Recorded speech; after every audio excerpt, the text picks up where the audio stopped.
क्या आप जानते हैं भारत के इतिहास में एक ऐसा योद्धा हुआ जिसने अपनी बहादुरी और रणनीति से मुगल साम्राज्य की सेना को हरा दिया। यह कहानी है असम के महान योद्धा लचित बोरफुकन की।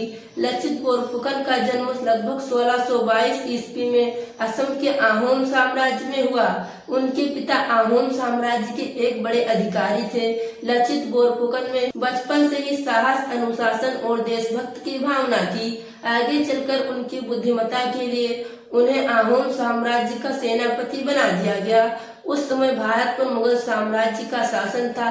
वे असम पर भी कब्जा करना चाहते थे।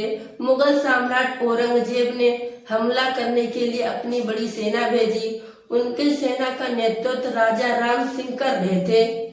1671 ईस्वी में ब्रह्मपुत्र नदी के पास एक ऐतिहासिक युद्ध हुआ जिसे बैटल ऑफ शायरी घाट कहा गया। युद्ध में मुगल सेना की संख्या अधिक थी, लेकिन फिर भी लचित ने अपनी रणनीति और बहादुरी से उनकी सेना को कड़ी टक्कर दी। उन्होंने नौसैनिकों की युद्ध नीति अपनाई। उन्होंने छोटी छोटी नावों से मुगल सेना को घेर लिया और उन पर अचानक हमला कर दिया। उस समय लचित बीमार भी थे, लेकिन फिर भी उन्होंने हार नहीं मानी। कहा जाता है उन्होंने अपने सैनिकों से कहा कि मातृभूमि की रक्षा सबसे पहली है। उनकी बहादुरी और नेतृत्व की वजह से आहोम साम्राज्य ने मुगल साम्राज्य को कड़ी टक्कर दी और असम को बचा लिया।